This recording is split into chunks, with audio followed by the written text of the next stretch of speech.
Greetings from the nation of Vanuatu. You're like, Vanuatu? That's what I was thinking. I hadn't heard of this place either. Vanuatu is a really awesome nation of 83 volcanic islands. Now, where is it? It's between Australia and Fiji, down here in the South Pacific. What a beautiful area of the world. It's an area called Oceania. There's a reason why a lot of people come out here for vacation, because it's amazing. Australia, New Zealand, the islands of the Pacific, this amazing tropical environment. Highly recommend checking it out. One of the main things I'm excited about talking about is the geology. How did these islands form, and why are there 16 volcanoes above the surface here? I'm excited about diving in this fascinating place called Vanuatu. Come along. One of the great things about being in the tropics is to be around all these beautiful palm trees. So cool to see these different types of palms. Palm tree is actually the common term for them. They're all part of the Ericaceae family.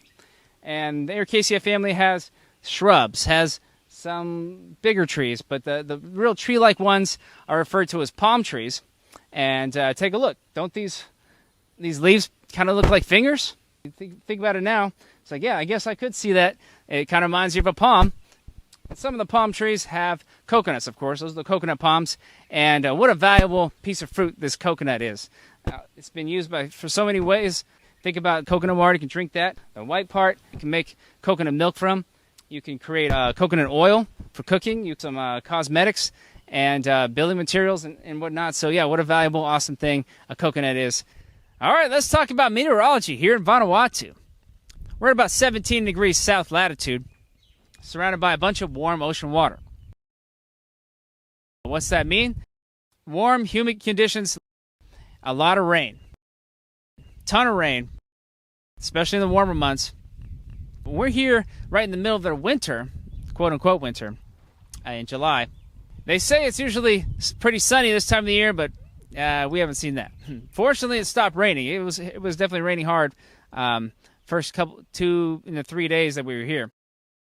Tropical cyclones. That's a major issue around here, major concern.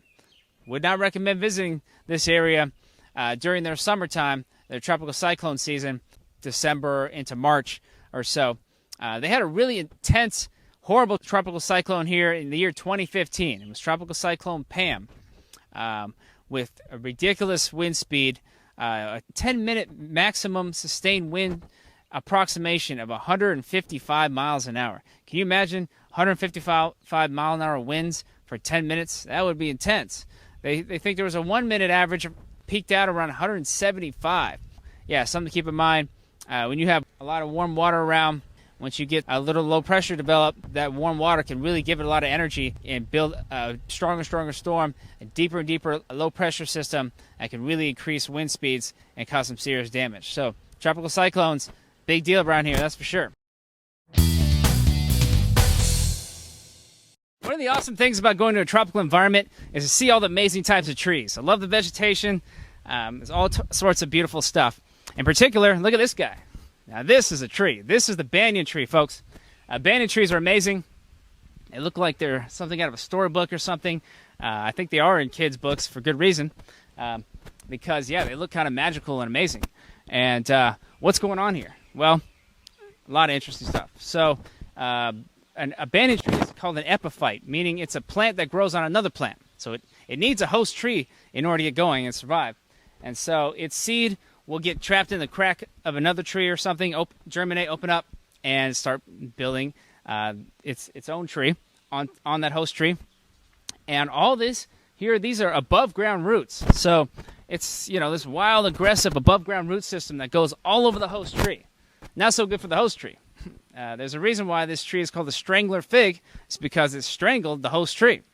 Once the host tree gets strangled, see ya tree, you're dead.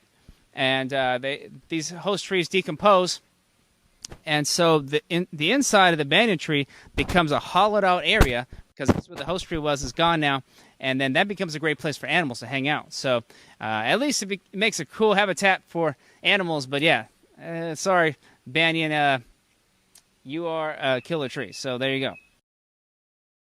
All right, one of the exciting things around here is the geology. Yeah, geology of Vanuatu is fascinating. We are along the Ring of Fire.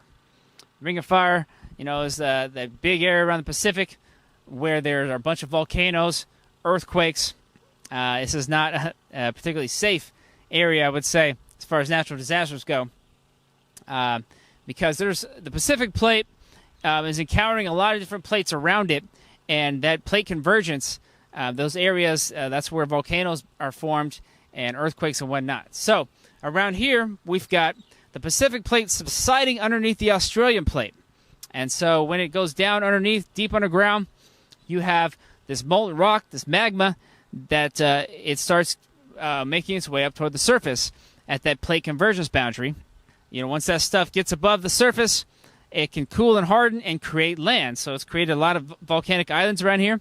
And there are 16 volcanoes on these islands throughout the country. And in particular, there's one fascinating, awesome volcano called Mount Yasser, the most famous one around here, because it's the most accessible active volcano in the world. It's constantly shooting up magma, smoke and fumes and whatnot.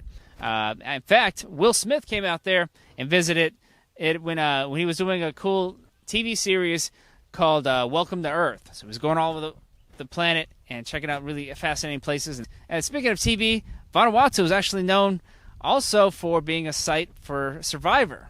2004, if you were watching Survivor, that's where it was, right here in Vanuatu. So yeah, plate convergence. Now we've got volcanoes, and I'm excited about checking some cool volcanic stuff out. Today is July 30th, which is a special day here in Vanuatu, because it's Independence Day. So happy Independence Day, Vanuatu. This is a relatively new nation. It's 42 years old, so it's about as old as I am. So 1980 was when the Republic of Vanuatu was created.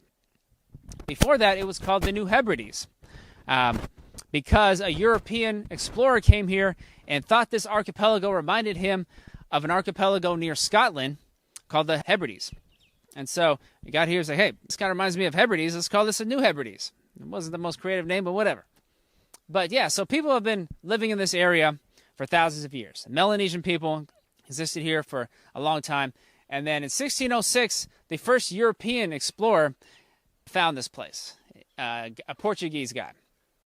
For a while into the 18th century, there wasn't much European influence or existence here. But then, as we got into the 18th century, some British folk and some French folk said, hey, we want to take this over. It created a new nation, and it became a condominium. Now, this isn't the kind of condominium we think of. This condominium means it's a country that's governed by two other countries equally. So both the British and the French had the same amount of power of this country, the New Hebrides. It became a problem. You got two nations trying to have the same amount of power, trying to get things done, and there were some issues. And after a while, the local folks were like, hey, we don't want to be governed by you guys. Why are you even governing us? You're from way the heck over there anyway. There was a big independence movement. There was some fighting. There was a war, the Coconut Wars. 1980 is when it became official. July 30th, they said, see ya, British folk, French folk, get out of here. We got our own nation. And they call it the Republic of Vanuatu. Vanuatu actually means our land forever, or just my land. I heard that as well, but basically saying this is ours now. See ya. There's some interesting military history right here at Vanuatu. During World War II, Japanese were making their progress in this area. A lot of fighting up the Solomon Islands, which is not too far north of here. So the U.S. troops are like, we need to set up a base around there. And so they set up one here at Vanuatu. It was a naval base that prevented the Japanese from taking over this area. The Japanese were like, hey, there's a military presence there. We're going to stay back.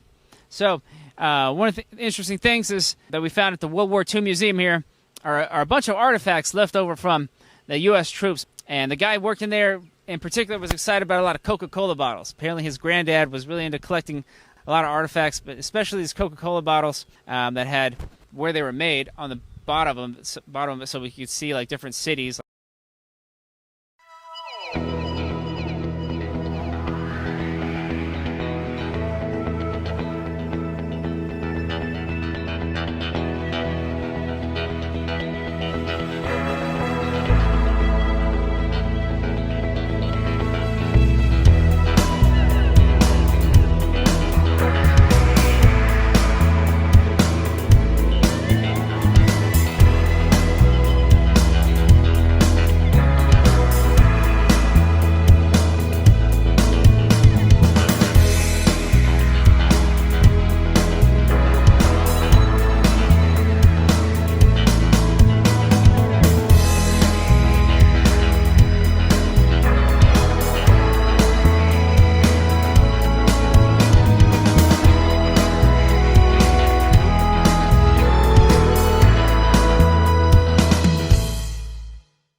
This is a really awesome area for scuba diving.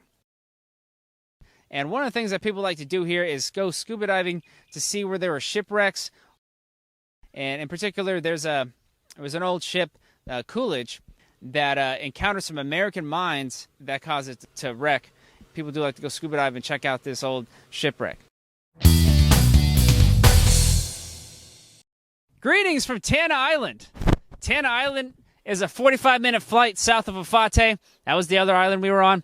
And we took that this morning, and we made it here to this awesome island. The resort we're staying at is the Evergreen Resort. Really cool. Beautiful, neat place full of awesome flowers. It's amazing what they've been able to do so well with some of the coral and the stones to build some interesting walls, places to hang out, really cool pool. I'm loving this resort. I heard there's some pretty cool snorkeling around here. It's just right down here. And I figured we'll probably see some cool fish, maybe some coral reef. But then went down there and was like, wow, this is amazing. Like this whole other world, magical world opened up. All these types of beautiful, colorful coral reef, brain coral reef, all kinds of interesting things. Colorful fish, really yellow, really blue. And they all look like they were decorated, like they got to look good out there. It was awesome. And some other interesting marine life, too. We saw this really cool eel. It's a small eel, but it was neat. And I saw a sea snake, which apparently they're really hard to find. From the surface, it doesn't look like much. You get down there, like, wow, this is amazing. Like I'm inside of an aquarium or something. This is, it's kind of like in a cartoon is how it felt like, Finding Nemo is based on that kind of stuff. One of the things I love about these islands, this area, is all the tropical vegetation. It's amazing. So green, so lush, just life all over the place. Beautiful, amazing life. And then look at this. These huge banana trees here, this banana grove. It's magical. I mean, look how big these leaves are. It's freaking awesome. It feels kind of larger than life, like some of the vegetation around here, that's for sure. It's been a good roller coaster ride, ups and downs, highlights, great things, challenges. Yeah, let's talk about some of the highlights, first of all. One of the places we went to is called the Blue Lagoon. They had several ropes there that were supposed to be something that we wanted to check out. And what you would do is you would get a hold of the rope, and you could get out there ways, and at the end of the rope, you let go of the rope, and down the water you would go. Mm-hmm. It turned out to be an awful lot of fun. Next highlight, I would say, is the fire show. The fire dancing show was awesome, and they did all sorts of cool tricks with them, some cool choreographed stuff. One of my favorite things they did was the spinny disc. It looked like a circle of fire and sparks flying off in all directions, almost like fireworks are coming out of the ring. And a big highlight was afterwards, they actually let us play with the fire sticks, including my young nephew, Kaylin, and niece, Abby. And we employed 2 people to take us up to the volcano. But as we drove up, there was a thing called a cave. And we got out to look at this thing. We weren't really sure what it was. As we approached it, our guide had a conch shell, and she made a real loud sound with the conch shell. And out of the bushes came several little kids, all dressed in green grass skirts and everything. We didn't even see them. They didn't move. We could not see them at all. It was excellent camouflage. They all came out, and they were so glad to see us and everything, and it turned out to be a lot of fun. Getting out to the volcano was quite the off-road adventure. Muddy roads, and the guy was driving had a 4-wheel drive truck, and we had some difficult times getting up through some of those tough spots. But it was always exciting when we actually got over these little obstacles, and we were like, I don't know if this is going to work. And boom, we got through. Sweet. However, we did have a truck get stuck. The other truck did not have 4-wheel drive. The roads got really muddy from some pretty heavy rains, and it was trying to get up a hill, but it couldn't get up the hill. It started sliding back down, and we're like, uh-oh, this is not good. And our driver, the 4-wheel drive truck, was awesome. Fortunately, he knew about a different way to get around, so he backed up quite a ways, did some really good driving, backing up, and then he found the other way to get around, so we went through there, and we came around, and so we got in front of the truck that was stuck.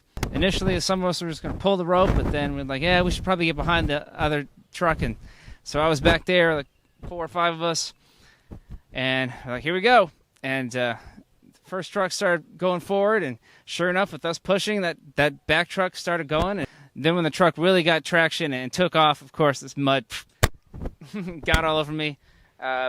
basically shoulders to toe. And but yeah, definitely a major challenge was cruising those roads across Tan Island. We went to this place in the jungle out there, right not too far from the beach, and down inside there was a little hut, and there was a lady who was making lunch for us.